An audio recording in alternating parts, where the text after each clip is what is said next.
সমস্ত ক্ষেত্রে যুক্তরাষ্ট্রীয় কাঠামো ভেঙে ফেলা হচ্ছে। এই নিয়ে কেন্দ্রীয় সরকার একটা চক্রান্ত করছে। দিল্লি একনায়কতন্ত্রী মানসিকতা চালাচ্ছে। বাংলা কেন কোনো রাজ্যই এটা মেনে নেবে না। যে রাজ্যগুলোতে তারা পরাজিত সেই সমস্ত রাজ্য দখল করার চেষ্টা করছে ভোটার লিস্ট তৈরি করে। কোন রাজ্য কি করবে জানি না। মমতা ব্যানার্জি বলে দিয়েছেন, আমরা 27 তারিখ থেকে নেমে যাচ্ছি। কাকে বলে প্রতিবাদ দিল্লি দেখবে। বিস্ফোরক মন্তব্য রাজ্যের মন্ত্রীর।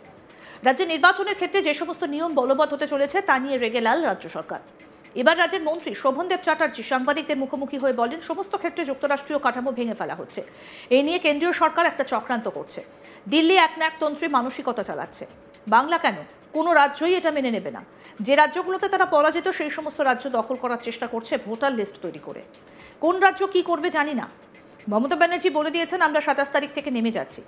কাকে বলে প্রতিবাদ দিল্লি দেখবে। সুপ্রিম কোর্ট পর্যন্ত যাব। ইলেকশন কমিশন নিয়ন্ত্রণ করে দিল্লি। কি বলছেন মন্ত্রী শোভনদেব চ্যাটার্জি, শুনব। একটা ডিক্টেটোরিয়াল অথরিটির ব্যাপার হয়ে যাচ্ছে। কারণ যেভাবে সংবিধানেতে যুক্তরাষ্ট্রীয় কাঠামো তৈরি করা হয়েছিল এবং এই যুক্তরাষ্ট্রীয় কাঠামোর মধ্যে দিয়ে চলার কথা, আস্তে আস্তে দেখা যাচ্ছে যে সমস্ত ক্ষেত্রেই এই যুক্তরাষ্ট্রীয় কাঠামোকে ভেঙে ফেলার একটা পরিকল্পনা বা চক্রান্ত কেন্দ্রীয় সরকারের রয়েছে। দিল্লি একেবারেই চাইছে না যে, অর্থাৎ একটা ডিক্টেটোরিয়াল মেন্টালিটি অথরিটি এখন একদম থেকে একটা মানসিকতা আমরা লক্ষ্য করছি। তো বাংলা কেন ভারতবর্ষের কোনো রাজ্যই এটা মেনে নেবে না। এটা মেনে নেবে না যে কেন্দ্রীয় এখন যেখানে ডবল ইঞ্জিন সরকার আছে, আগামী দিনে সেখানকার জনগণও কিন্তু প্রতিবাদ করবে। এটা অধিকার রাজ্যের অধিকার। এই রাজ্যের অধিকারটা কেন্দ্র হাতে নিয়ে নেবে। কোন অধিকার? সংবিধান তো অধিকার দেয়নি ওদের। সেক্ষেত্রে এটা আর কিছু নয় যে যেসব রাজ্যে ওরা রাজনৈতিকভাবে পরাজিত সেই রাজ্যগুলো দখল করার একটা পরিকল্পনা করছে এই নতুনভাবে ভোটার লিস্ট তৈরি করার জন্য। এটাকে আমরা কোন রাজ্য কি করবে জানি না। এই মুহূর্তে বিহার অলরেডি বিক্ষোভ দেখাচ্ছে। আমরাও এই নিয়ে নিশ্চয়ই রাস্তায় মমতা বন্দ্যোপাধ্যায় নামতে বলে দিয়েছেন। আমরা নেমে যাচ্ছি, 27 তারিখ থেকে নেমে যাচ্ছি রাস্তায়। প্রতিবাদ কাকে বলে, লড়াই কাকে বলে, সেটা দিল্লি দেখবে। তার সঙ্গে একটু সিও দপ্তরকে আলাদা একটা ডিপার্টমেন্ট করতে হবে। তাহলে এটা আমরা নিশ্চয়ই সুপ্রিম কোর্ট পর্যন্ত যাবো প্রয়োজন পড়লে। সুপ্রিম কোর্ট অব্দি যাবো প্রয়োজন পড়লে, সেটা ঠিক করবে দল, ঠিক করবে। কিন্তু এটা একবারে আমাদের অধিকারের উপর হস্তক্ষেপ করা হচ্ছে। সব রাজ্যেই আছে যে রাজ্য প্রশাসন পরিচালনার জন্য ইলেকশন কমিশন কাকে পাঠাবে, কি করবে সে তো ঠিক করে নিশ্চিতভাবে আমরা করি না, দিল্লি করে। সেখানে আমাদের কোনো ভূমিকা থাকে না। কিন্তু তারপরেও ইলেকশন কমিশনকে সম্পূর্ণভাবে নিয়ন্ত্রণ করবে দিল্লি, এটা ঠিক মেনে নয়। ইলেকশন কমিশন যদি নিরপেক্ষ হতো সেটা ভাবা যেত। ইলেকশন কমিশন তো নিরপেক্ষ নয়। তিনি আরো বলেন, 21শে শহীদ সমাবেশের মঞ্চ থেকে মমতা ব্যানার্জি বলেছিলেন অসমে কালী মন্দির ভেঙে দেওয়া হয়েছে। এই ঘটনা যদি বাংলায় হতো তাহলে বলা হতো মুখ্যমন্ত্রী মমতা ব্যানার্জি কালী পুজো সরস্বতী পুজো করতে দেয় না। তৃণমূল সুপ্রিমোর প্রশ্ন, একমাত্র ভোটের সময় কি আপনাদের কালী দুর্গার কথা মনে পড়ে? মমতা ব্যানার্জির দাবি, যেহেতু সামনেই ভোট সেই কারণে বিজেপি ভোটের আগে ধর্ম নিয়ে রাজনীতি করছেন। সেই দুর্গাঙ্গন তৈরি করা নিয়ে রাজ্যের বিরোধী দলনেতা কটাক্ষ করেন। এই বিষয়ে শোভনদেব বলেন, জগন্নাথ মন্দির কেউ আটকাতে পারেনি, দুর্গা মন্দিরও আটকাতে পারবে না। এইসব হিপোক্রেসি। শোনাই আর কি বললেন মন্ত্রী শোভনদেব চ্যাটার্জি। দেখা যাবে কে কি করতে দেবে, কে কি করতে দেবে না, সে তো আগামী দিন বলবে। কি বলে, জগন্নাথ মন্দিরও কেউ আটকাতে পারেনি, দুর্গা মন্দিরও কেউ আটকাতে পারবে না। আবার যদি কোথাও মাজারে আমরা টাকা দিই, মমতা বন্দ্যোপাধ্যায় তো দিয়েছে সমস্ত মাজারে টাকা দেওয়াল করে দেওয়ার জন্য, শ্মশানে দেওয়াল করে দেওয়ার জন্য। আমাদের এমএলএদের কাছে ইনস্ট্রাকশন ছিল যে অনুষ্ঠানের চারপাশে করে দিতে হবে, দেওয়াল করে দিতে হবে, শ্মশানের চারদিকে দেওয়াল করে দিতে হবে। সবই করেছেন মমতা বন্দ্যোপাধ্যায়।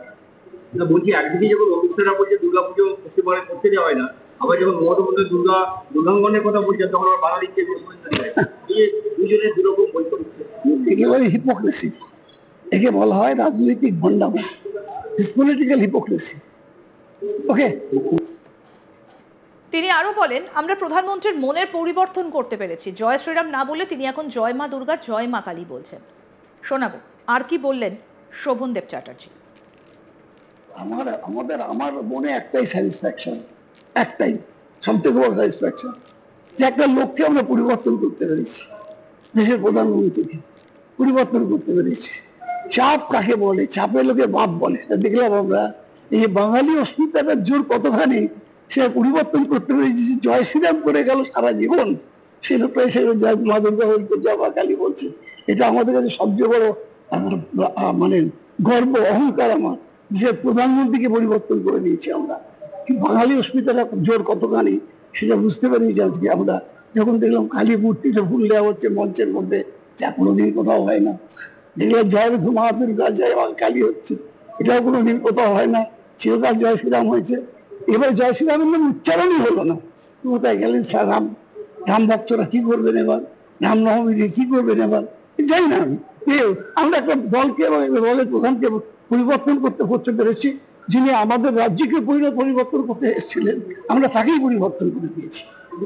এটা আমাদের রাজ্যে মমতা বন্দ্যোপাধ্যায় ক্রেডিট, এটা সব থেকে বেশি, যে যিনি আমাদের রাজ্যের পরিবর্তন করতে এসেছিলেন তাকেই মমতা বন্দ্যোপাধ্যায় পরিবর্তন করে রাম থেকে দুর্গায় নিয়ে চলে এসেছেন, মা কালীতে নিয়ে চলে এসেছেন। সমস্ত যুক্তরাষ্ট্রীয় কাঠামো ভেঙে ফেলা হচ্ছে, এই নিয়ে কেন্দ্রীয় সরকার একটা চক্রান্ত করছে। দিল্লি একনায়কতন্ত্রী মানসিকতা চালাচ্ছে। বাংলা কেন, কোনো রাজ্যই এটা মেনে নেবে না। যে রাজ্যগুলোতে তারা পরাজিত সেই সমস্ত রাজ্য দখল করার চেষ্টা করছে ভোটার লিস্ট তৈরি করে। কোন রাজ্য কি করবে জানি না। মমতা ব্যানার্জি বলে দিয়েছেন, আমরা 27 তারিখ থেকে নেমে যাচ্ছি। কাকে বলে প্রতিবাদ? দিল্লি দেখবে। বিস্ফোরক মন্তব্য রাজ্যের এক গুরুত্বপূর্ণ মন্ত্রী। রাজ্যে নির্বাচনের ক্ষেত্রে যে সমস্ত নিয়ম বলবৎ হতে চলেছে তা নিয়ে এবার রেগে লাল রাজ্য সরকার। এবার রাজ্যের মন্ত্রী শোভনদেব চ্যাটার্জি সাংবাদিকদের মুখোমুখি হয়ে বলছেন, সমস্ত ক্ষেত্রে যুক্তরাষ্ট্রীয় কাঠামো ভেঙে ফেলা হচ্ছে। এই নিয়ে কেন্দ্রীয় সরকার একটা চক্রান্ত করছে। দিল্লি একনায়কতন্ত্রী মানসিকতা চালাচ্ছে। বাংলা কেন, কোনো রাজ্যই এটা মেনে নেবে না। যে রাজ্যগুলোতে তারা পরাজিত সেই সমস্ত রাজ্য দখল করার চেষ্টা করছে। ভোটার লিস্ট তৈরি করে কোন রাজ্য কি করবে জানি না। মমতা ব্যানার্জি বলে দিয়েছেন, আমরা 27 তারিখ থেকে নেমে যাচ্ছি। কাকে বলে প্রতিবাদ? দিল্লি দেখবে। সুপ্রিম কোর্ট পর্যন্ত যাব। ইলেকশন কমিশন নিয়ন্ত্রণ করে দিল্লি। কি বলছেন মন্ত্রী শোভনদেব চ্যাটার্জি, আসুন আরেকবার শোনাই। ডিক্টেটোরিয়াল অথরিটির ব্যাপার হয়ে যাচ্ছে, কারণ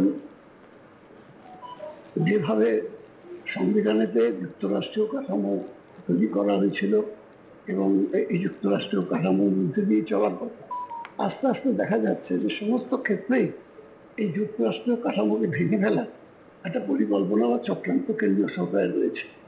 দিল্লি একেবারেই চাইছে না যে, অর্থাৎ একটা ডিক্টেটোরিয়াল মেন্টালিটি, অথরিটি, এখন একদম থেকে একটা মানসিকতা আমরা লক্ষ্য করছি।